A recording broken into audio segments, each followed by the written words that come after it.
Welcome to the How to Be Awesome at Your Job podcast, the show where brilliant professionals share how to sharpen the universal skills required to flourish at work. Enjoy more career fun, wins, meaning, and money with your host, Pete Makaitis. Hello, and thanks for joining us here for episode 492 with Elise Keith. Elise is talking about meetings and how to make them better, more efficient, more outstanding. So you'll learn 1, signs of an ineffective meeting; 2, how the best organizations approach meetings; and 3, when and how to opt out of a meeting. So if you want to take a look at the show notes or the transcript or the links to items we've referenced, it's at awesomeatyourjob.com/F492. Now here's Elise's story. Elise Keith is the co-founder of an online meeting management platform called Lucid Meetings. She's known as the meeting maven, and she offers unprecedented expertise that inspires audiences, proving that meetings shouldn't be fewer or shorter, but better and more effective. She's the author of Where the Action Is, the meetings that make or break your organization, which contains eye-opening strategies companies can use to structure beneficial meetings, create a healthy workplace culture, and propel overall team momentum. Big thanks to Elise for spending some time with us, and big thanks to our sponsors. Check them out. Let's face it, people have different sleep needs. While you love your partner, sleeping next to them might not always be the most comfortable. Sleep Number Smart Bed is designed for your ever-evolving sleep needs, so you can choose what's right for each of you whenever you like. Maybe you prefer a firmer mattress and your partner needs something softer. Because of the individualized comfort that you get from Sleep Number Smart Beds, you and your partner will sleep better together. All Sleep Number Smart Beds feature cooling, pressure-relieving comfort layers for soothing sleep throughout the night. And their temperature balancing bedding is designed to move heat and moisture away when you're hot. When you're cool, they hold their energy to help warm you. The smart beds even automatically respond and adjust to your movements, so you sleep comfortably all night long. J.D. Power ranks Sleep Number #1 in customer satisfaction with mattresses purchased in-store. And now, save 40% on the Sleep Number limited edition smart bed for a limited time. For J.D. Power 2023 award information, visit jdpower.com/awards. Only at a Sleep Number store or sleepnumber.com. This podcast is brought to you by eHarmony, the dating app to find someone you can be yourself with. Why doesn't eHarmony allow copy and paste in first messages? Because you are unique, and your conversations should reflect that. eHarmony wants you to find someone who will get you. How are you going to know who gets you if people send you the same generic conversation starters they message everyone else? Conversations that actually help you get to know each other. Imagine that. Get who gets you on eHarmony. Sign up today. Worried about letting someone else pick out the perfect avocado for your perfect impress them on the third date guacamole? Well, good thing Instacart shoppers are as picky as you are. They find ripe avocados like it's their guac on the line. They are milk expiration date detectives. They bag eggs like the 12 precious pieces of cargo they are. So let Instacart shoppers overthink your groceries so that you can overthink what you'll wear on that third date. Download the Instacart app today to get free delivery on your first 3 orders, while supplies last. Minimum $10 per order. Additional terms apply. Now, here's Elise. Elise, thanks so much for joining us here on the How to Be Awesome at Your Job podcast. I'm glad to be here. Thanks for having me. Oh, well, I'm excited to dig into this, and I want to get your take. Often the first question I ask is an icebreaker of sorts, and you've seen a lot of icebreakers, I imagine, in your day. Could you share maybe an all-time favorite or least favorite icebreaker and story that goes with it? Okay, so I have 2 for this one. The kind of icebreaker you should use really depends on the kind of meeting you're having and, what's going on in your culture. So there's all kinds of really good icebreakers that are also really different. But one I like to use when I do, like, say, a workshop where I've got a group and maybe they know each other, maybe they don't, but you got to get them loosened up a bit, is what was your favorite band or artist in high school? That is fun. It is fun because you get a chance to get a sense of people's culture and sort of their inner id when you find, I did this with a group of librarians recently, and to hear the number of them that were deep hardcore punk fans and then old school hillbilly rock was kind of enlightening. That is fun. Well, and what was yours? I was a big Midnight Oil fan in high school, which I grew out of. But at the time, it seemed appropriately edgy and world-saving. and different enough to be special. Yeah. How about you? Well, it's funny. I didn't own a lot of CDs because that's what we had at the time. But I do remember, I think that Blink 182 Dude Ranch was an album I played again and again. And I also went to a number of punk rock shows myself. I remember the band 15 with Jeff Ott was something in vogue with my people and myself. And then, yeah. See? I mean, like all of a sudden I like Midnight Oil. My first album was Pour Some Sugar on Me, Def Leppard. Yes, thank you. Well, and I think we're going to have some extra fun here talking about meetings. And so meetings are often just a huge pain point for professionals. So I'd love if you could start us off by orienting us to kind of the state of meetings today, like any hard numbers you have in terms of how much time professionals spend in meetings, what proportion of those meetings are effective, how you even define effective, kind of where do we stand today? Yada, yada, stats, right?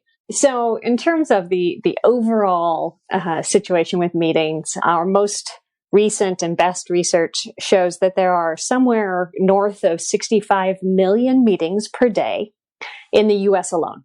Mm-hmm. And, a lot of us are not working just in the U.S. It's an international economy now. So that's millions and millions and millions of meetings every single day. Now, it's a huge number, so that's not necessarily relevant to each of us personally. Which brings you to the second question, right? Like how much time are individuals spending in meetings? And that's kind of all over the map, depending on where you are in the organization and what kind of organization you're in.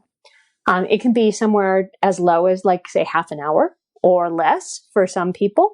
But when you get farther up the chain, when you get into middle management or C-suite or VP suites in collaborative organizations, that's going to be typically somewhere between 60 and 80% of their day they're going to spend in meetings. It's a ton of time. It's a ton of money that we invest in these. Right, because every one of those hours, has dollars associated with it. So, all right, so that's kind of the time load. And how often are the meetings working? And how would we even define working from a numerical perspective? Yeah, that's a really good question, right? Because a lot of times the way that there's a fair amount of research into whether meetings are effective, and often the way that research is done is people will throw out a survey. Lots of Survey Monkey surveys, which are like, think of your last 5 meetings and estimate which percentage of them were effective. And so you get numbers where people say, half of them were effective. But when you dig into that research a little bit deeper, right, you do some actual investigation with the companies and people talking about the specific meetings they've attended. So how was your last meeting? Would you have rather had that been a giant series of email? That kind of thing. What you find is that the equation flips. And it turns out that, folks by and large think meetings work a lot better than the alternatives. Okay. Well, that's good news. That's good news. But it's, the thing about effectiveness is that, what does that word even mean, right? And that's where you get into sort of the more interesting tactics and tools, because for a meeting to be effective, you have to be asking yourself, well, what is it effective at? Can you use that effectively to do? And in that case, you've got to look at both, are the people in the room enjoying it? Do they feel it's a good use of time? And then is it producing results for your business? So those are the two angles on effectiveness that you can pull together, and then you can start to see, okay, now, regardless of what the big stats say, what's happening in my world here? Okay, certainly. And so then I'd love to get your take then. So what do some of the best in class versus worst in class organizations look like with regard to meeting performance on these dimensions? So it's often easier to start with the worst, because that's probably where a lot of people are. Meeting performance isn't something that most organizations have taken seriously. And so what they do is they wing it. Essentially you leave it to each and every manager and project manager and leader and whatnot to figure out how to meet as they think best for what they're trying to do. And that kind of approach sort of assumes that, everybody's been in a lot of meetings. They ought to know what they're doing. Let's get them in a room. Off they go. So that's what most people are doing. And it's deeply, sadly ineffective most of the time. Okay. And in what ways? Well, it turns out that meetings are different than conversations, right? And meetings are a skilled activity that you can learn how to run and then design to achieve specific goals. So, there really isn't any such thing as a generic good meeting. There are really good sales calls. There are really good interviews. There are really good ways to keep a project moving. And each one of those is a different kind of meeting that should be designed to achieve that goal. So in the best organizations, they do that. They get training for everybody and they design systems. So they take their meetings and they stop them being habits and they turn them into systems that are designed to achieve the goals that they support.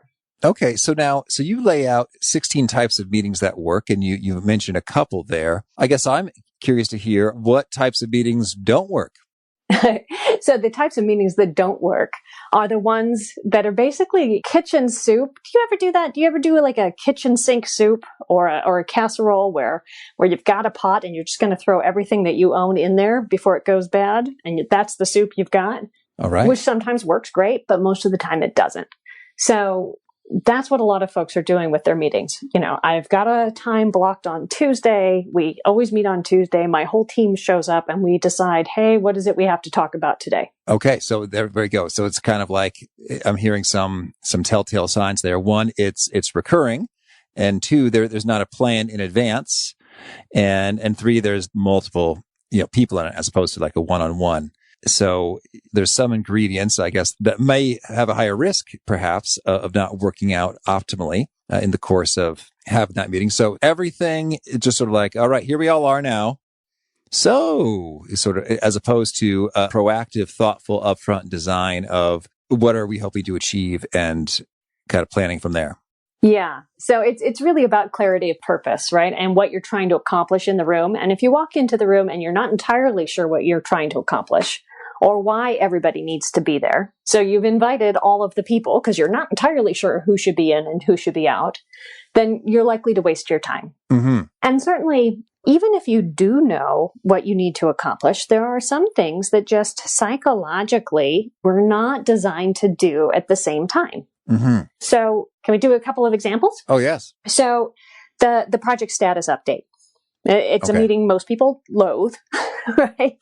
But it's designed to make sure that everybody working on the project knows what's happening, gets an update about anything that's changed that they need to know about, and has a chance to raise any, concerns like, hey, here's a red flag. We need to work on this. But the underlying psychological thing going on there is you've all agreed to do something together.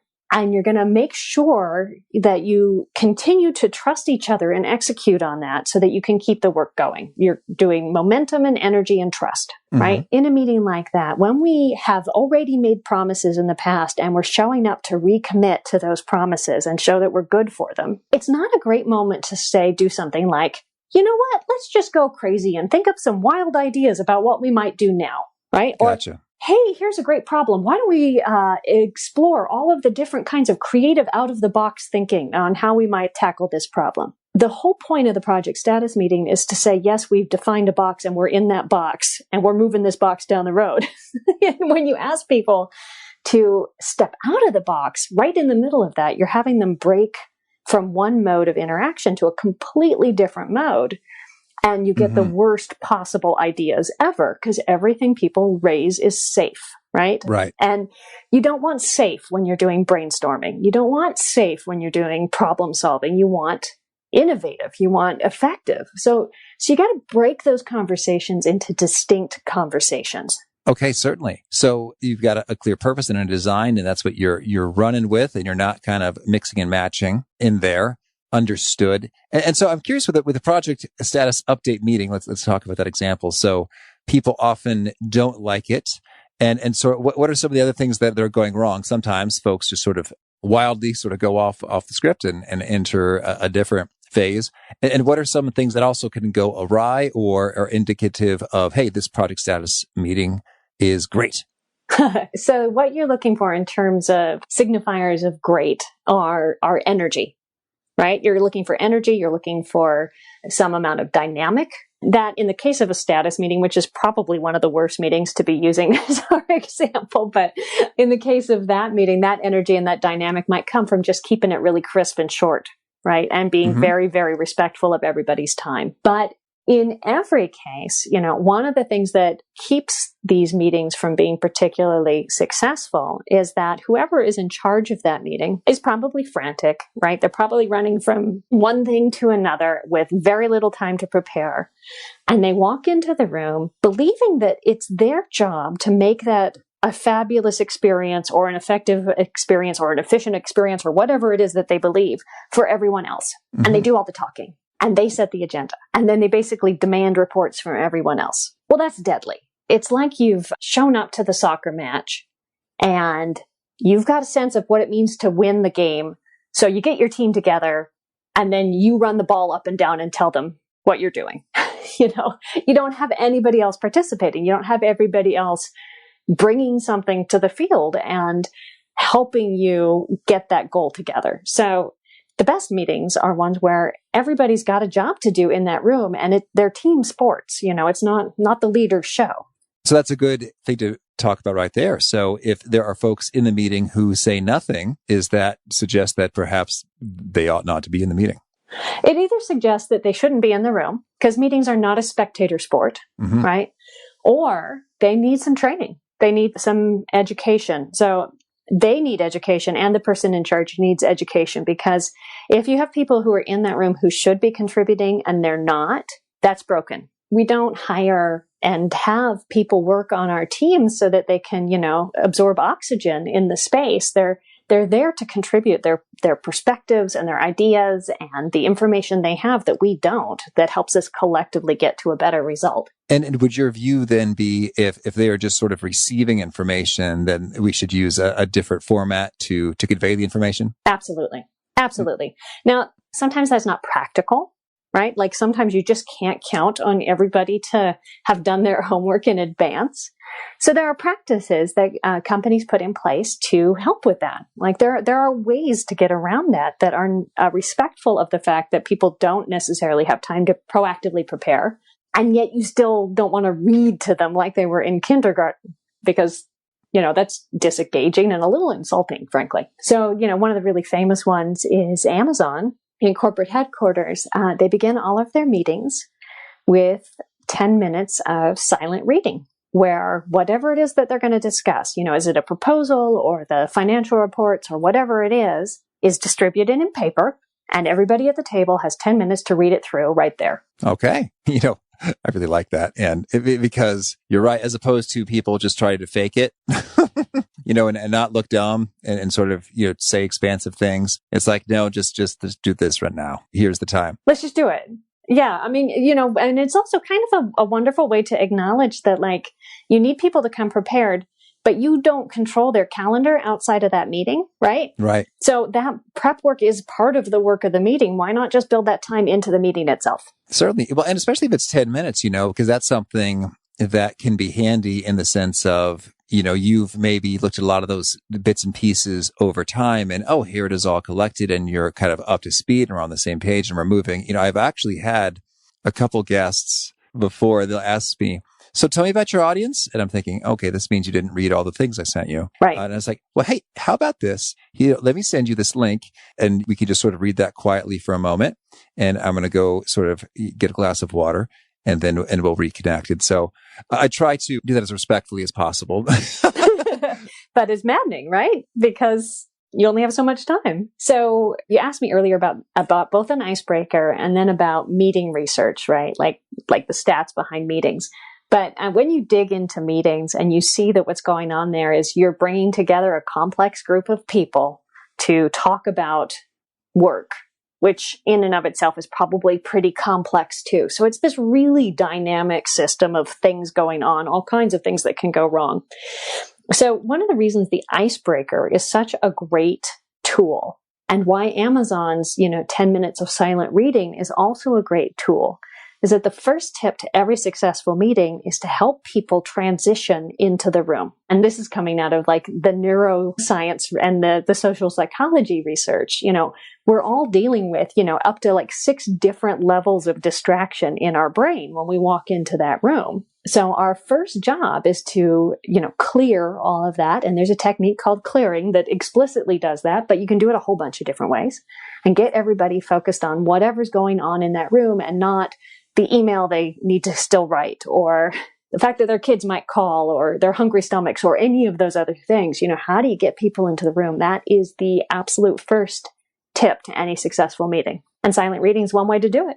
Well, I love it. So what are some of the other alternatives and clearing approaches? Yeah, so clearing approach, and actually several companies use this, it's explicit. It is, you walk in and everybody takes a moment to say, hey, today I'm dealing with this. I'm feeling this way, but I'm ready to put that aside and I'm in. And then everybody else says, welcome. And those are the words, I'm in. Yeah, I'm in. And so you go around the room and everybody says, this is what's going on for me, but I'm ready and I'm in. And so I imagine that could go quickly or not so quickly. Are there some guidelines there? That's really up to the team and the culture. So in some teams, they go real fast and they keep it fast, and many people pass, right? Because their values are about efficiency. In other teams, their values are about community. And this is another tip with meetings. Your meetings are absolutely the best place to design in the values you want to see your culture support and engage, right? So at Lululemon, they do the clearing, and then they follow the clearing by the vibrations. And that practice is where they go around and they say, hey, is there anything you're hearing that you think we should know about? And a vibration might be like a rumor that's going around the office, or something somebody saw in the news, or the weather, or it could be any of these things where they're just like, hey, we think the group ought to know about this. And what they do in their teams is sometimes what comes up in the clearing or in the vibrations is a big deal. And that's what they talk about. And they take the rest of their agenda and they move it to another day. Right. That is really handy, because I think a lot of times there's great information that just never has an opportunity to surface. It's like, oh, someone else launched a competitive yoga pant on Kickstarter that everyone is raving about. It's like, oh, I had no idea. Right. Absolutely. I'm so glad we had a moment for you to share that with us, because that could change all kinds of things. And maybe we wouldn't have noticed this for another 5 months, until maybe it's a lot later for us to respond effectively. Yeah, well, it's a huge deal. Like, I don't know if you've seen any of the research that Amy Edmondson's done into psychological safety, right? It's this bit where we feel like we're in a group that cares enough about us that it's safe to take risks. We can tell them things that may or may not fit the dominant narrative, right? And one of the things that she points out when she explains this to people is that, half of the time people are afraid to speak up, not because they have evidence that something bad would happen, right? There are people who are afraid to speak up in environments where, quote unquote, nobody ever gets fired, right? So nothing bad would happen to them, but nobody does it. They're not really sure. So one of the really important things we can do in our meetings is ask, just make time and space to ask the questions about what people are seeing and what ideas they have, so that they know that those are welcome. That's great. Well, so I'm digging this. So we said, hey, once you're actually in the meeting, first step, transition into the room. Could be some silent reading, could be some clearing, asking about the vibrations, what's going on. Could be an icebreaker, all the things. Yeah. Mm-hmm.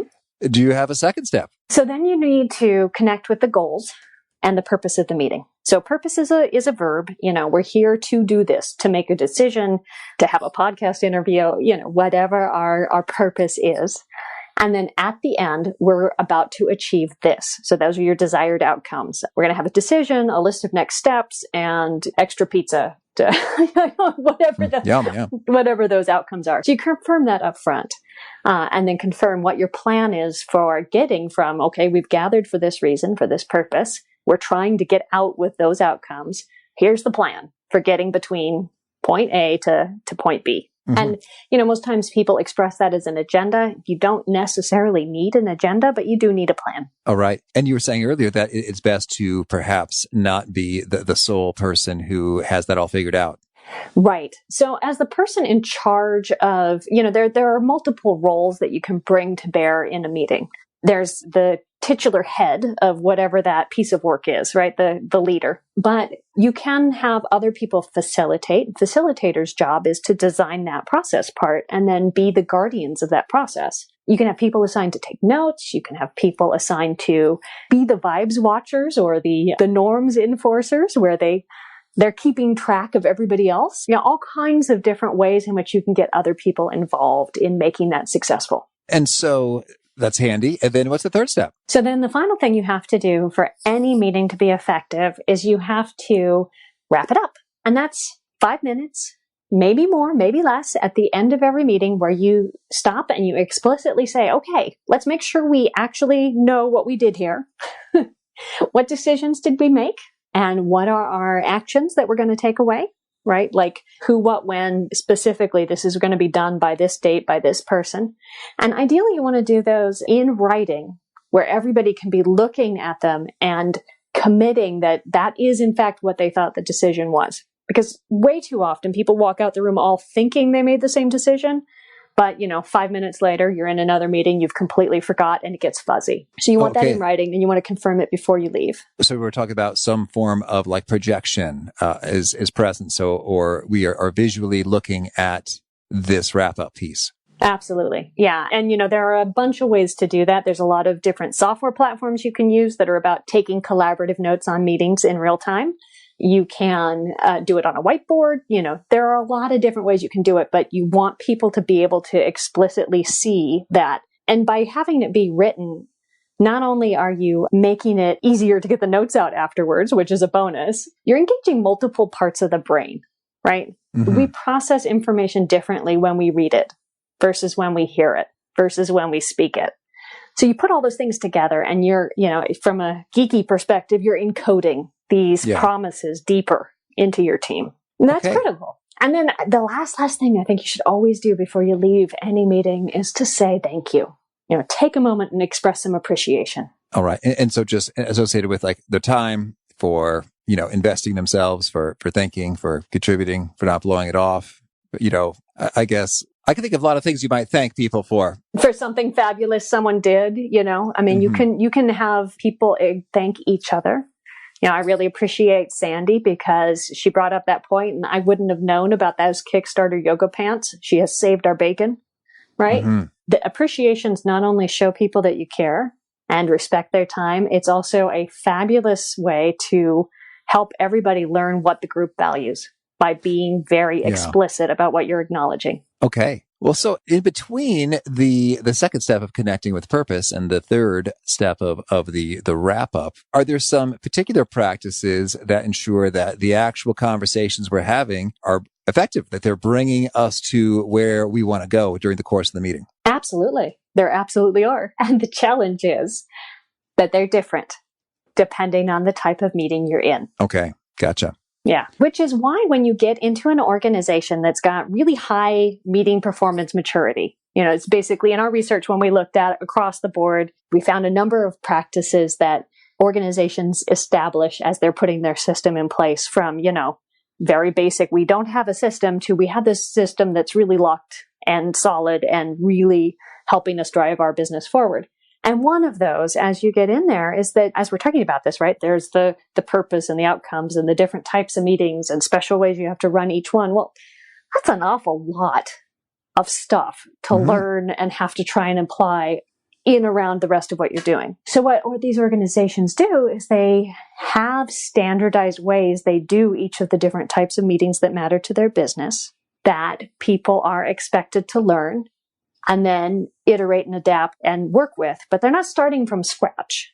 So when you go to Amazon, you don't get to just guess how you're going to start your meeting, right? They have their mm-hmm. 10-minute thing. And when you go to an organization that's practicing open book management, you don't guess how you're going to run your weekly leadership meeting. It works like this, and you review the books. So they have codified practices that help shortcut the learning for all of those different things. Well, could you maybe give us an example of a meeting type and some practices that are overlooked but make all the difference in the world when you're having that meeting type? There are are a whole series of meetings. We call that the cadence meetings. They're the meetings about keeping momentum going on a project or keeping a team together where they can build trust, right? And a lot of the practices that are key in those meetings has to do with who speaks, who's setting the tone, and how rapidly, how frequently you're doing it. So let's take a look at one-on-ones, for example. So the traditional approach in many companies is that managers know they'd better have one-on-ones. So they schedule them once a month, maybe once every 90 days, something because they know they have to. And they have employees come in and they say, okay, let's look at your 30, 60, 90-day goals. And the employee sort of reports on what they're doing and they all check the boxes and off they go. Well, Cisco just did a big study with 15,000 teams on how to run effective one-on-ones. And what they found was very, very specific. And it was this. First of all, you've got to flip it. So the manager doesn't go in and ask the employee to report to them. Instead, the employee says, hey, here are my priorities and here's where I need your help. So the employee is driving the agenda. And they use those two questions as the way they start it. Okay. And the second key thing they found is that it has to be at least every week.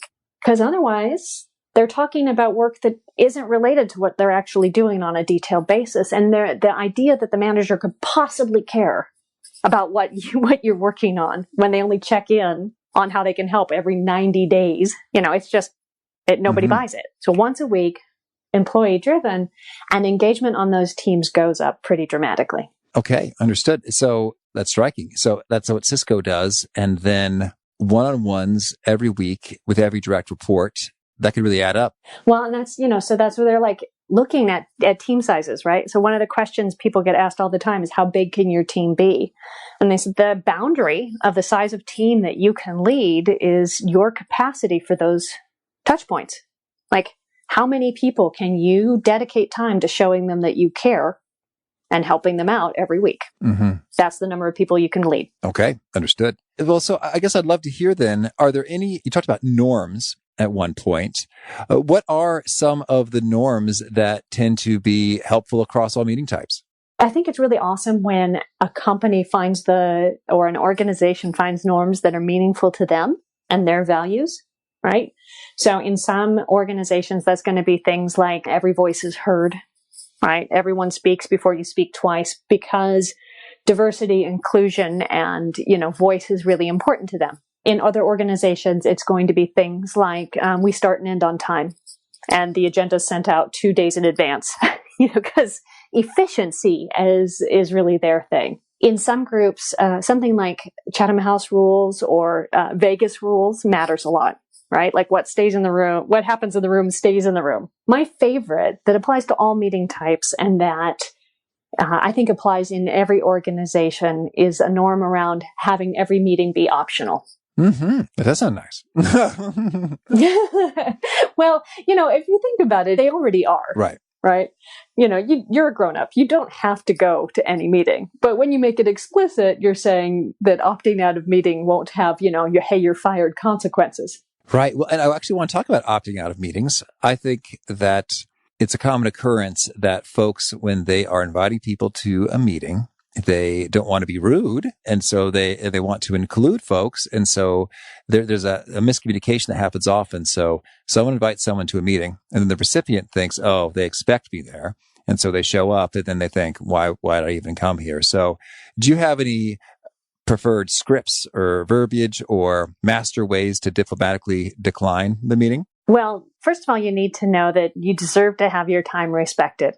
So it is both respectful for you and for the people doing the inviting to speak up when you think that you can't contribute well to that room. Because every person sitting in a meeting that isn't contributing is dragging down the energy and the potential for everyone else there. So you are doing a service if you opt out of a meeting that you shouldn't be in. And the way that we approach that is we just say, hey, I actually am working on some other things that day. I don't have much to contribute here. I'd be happy to, send in any information you need in advance and we'll look forward to seeing the notes afterwards. Okay. And you just opt out. There you have it. I'd also want to get your take on what are some of the best means of accomplishing some meeting goals that are not meetings? Oh, Well, let's take brainstorming. Brainstorming is something that we often pull a lot of people into a room for.